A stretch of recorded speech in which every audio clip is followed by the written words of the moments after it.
রাত নেমেছে দিনে, মুসলিম বীর যুদ্ধ কাফেলা গাজায় ফিলিস্তিনে, ইহুদি লুটেরা ইসরায়েলি ছকে আল আকসার মানচিত্র করছে দখল শখে।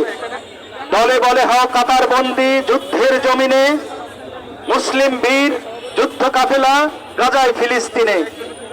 নেই তো সময় আর পিছু পানে তাকাবার, সমস্বরে দাও তাকবীর আল্লাহু আকবার।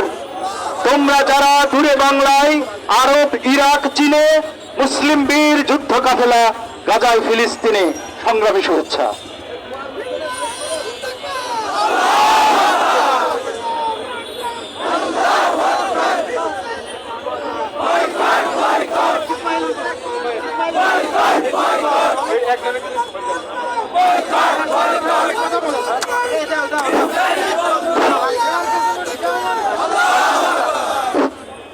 ইতিমধ্যে আপনাদের সামনে সরকারি কেশবচন্দ্র কলেজের শিক্ষার্থীদের পক্ষ থেকে বক্তব্য প্রদান করবেন তাসদিদ হাসান।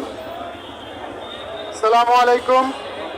আমরা অত্যন্ত দুঃখ ভারাক্রান্ত মন নিয়ে আজকে এই যে সমবেত হয়েছি ও হরতাল ও বিক্ষোভ মিছিলের যে ডাক দিয়েছি, এটার কারণ সবাই অবগত আছেন যে আমাদের ফিলিস্তিনি মুসলিম ভাই বোনদের উপর যে নির্যাতন, যে নিপীড়ন, যে হত্যাযজ্ঞ চালিয়েছে আমাদের ইহুদি ও আমেরিকার যে গোষ্ঠী, তারা এই পর্যন্ত সরকারি হিসাব মোতাবেক 53,523 জনকে হত্যার দাবি করেছে। কিন্তু ফিলিস্তিনের স্বাস্থ্য মন্ত্রণালয়ের হিসাব অনুযায়ী আমার 63,700 লোক এই পর্যন্ত নিহত হয়েছে গাজা, আর কয়েক লক্ষ গাজাবাসী আহত। তাদের কোনো খাবার নেই, তাদের কোনো বস্ত্র নেই, তাদের কোনো বাসস্থান নেই। তারা এই রোজার মাস গেল, তারা যে কি কষ্ট করে তারা ইফতারি করেছে, তারা কি কষ্ট করে যে রোজা রেখেছে, তারা শুধু তারাই জানে। তারা কোনো সহায়তা আমরা আমাদের জায়গা থেকে করতে পারিনি। আমরা মুসলিম বিশ্বের 200 কোটি মুসলিম হয়ে আমরা তাদের দিকে শুধু চেয়ে থেকেছি, আমরা মিডিয়ার দিকে শুধু চেয়ে থেকেছি যে মিডিয়া কি করতে পারে, কিন্তু তারা কোনো কিছুই করতে পারেনি। যুদ্ধবিরতি কোনো কিছুই তারা সম্পন্ন করতে পারেনি। খাদ্য ব্যবস্থা প্লাস খাদ্যর যে সহায়তা তারা করতে পারেনি। খাদ্যরত অবস্থায়, ঘুমন্ত অবস্থায় আমাদের ফিলিস্তিনি ভাই বোনদের উপরে বোমা নিক্ষেপ করেছে।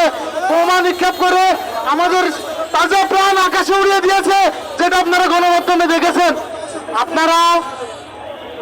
আপনারা দেখেছেন যে এই ফিলিস্তিনি ভাই বোনদের উপরে যে নির্মম হত্যাযোগ্য অত্যাচার, আমরা এই ছোট্ট ঝিনাইদহবাসী তাদের এখান থেকে আমরা প্রতিবাদ ও নিন্দা জানাচ্ছি।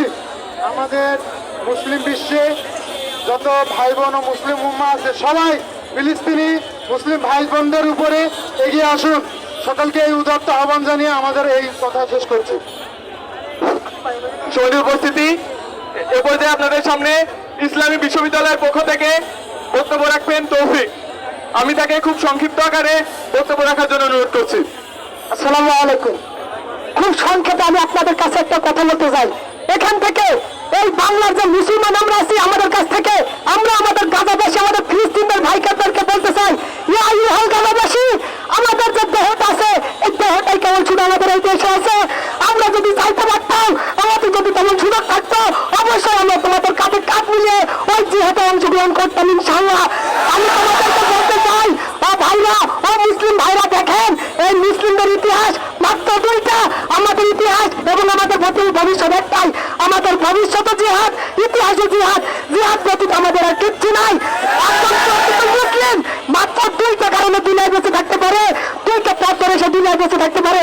প্রথম পথ, সে জিহাদ করে শাহাদাত বরণ করে জান্নাতে সবুজ তাকে উড়ে বেড়াবে। দ্বিতীয় পথ হচ্ছে সে জিহাদ করবে, জিহাদ করে গাজীর নাই, বীরের নাই, দুনিয়ায় বসবাস করবে। নতুন কোনো পন্থা মুসলমানদের জীবনে নাই। আমি আবারও তোমাদেরকে বলতে চাই, মুসলিম ভাইরা, আমরা আমাদের যে ফিলিস্তিন ভাইরা আছে তাদের জন্য দোয়া করবো, এবং এর পাশাপাশি ইসরায়েলি যে পণ্যগুলো আছে সেগুলোকে আমরা বয়কট করবো। এই বলে আমার কথা শেষ করছি। আসসালামু আলাইকুম। সম্মানিত উপস্থিতি, আপনারা সবাই জানেন আজ আমরা এই পায়রা চত্বর ছাড়া আমরা বাইরের কোনো দেশে যে প্রতিবাদ করতে পারছি না। না। এর বড় কারণ আমি মনে করি আমাদের শিক্ষা ব্যবস্থা। আজ যদি আমরা আমাদের শিক্ষা ব্যবস্থায় আমরা বিজ্ঞান বিষয় পড়ে আমরা যদি আজ পারমাণবিক অস্ত্র তৈরি করতে পারতাম, আমরা যদি আজ মিসাইল তৈরি করতে পারতাম, তাহলে আমাদের এই ঝিনাইদহে প্রতিবাদ করতে হতো না, আমরা সরাসরি ইসরায়েলের বিরুদ্ধে প্রতিবাদ করতে পারতাম। তো আমি বলবো আমরা এখানে আমরা প্রার্থনা এবং চোখের পানি ছাড়া আমরা তাদের কিছুই দিতে পারছি না। কিন্তু একটা বিষয় হচ্ছে আমরা যদি অন্যায়ের প্রতিবাদ না করি তাহলে আমরা অন্যায়কারী হিসেবে পরিণত হব। তাই আমাদের যেটুকু সুযোগ আছে তার তার জায়গা থেকে আমরা প্রতিবাদ করার চেষ্টা করব। এ পর্যায়ে আপনাদের সামনে সর্বশেষ ফিলিস্তিনি ভাই বোনদের জন্য এবং সকল শহীদ ভাইদের জন্য মুনাজাত এবং দোয়া প্রার্থনা করবেন ইমাম পরিষদের সেক্রেটারি ঝিনাইদহ জেলা ইসমাইল হুসাইন। আমি তাকে মুনাজাত করার জন্য অনুরোধ করছি।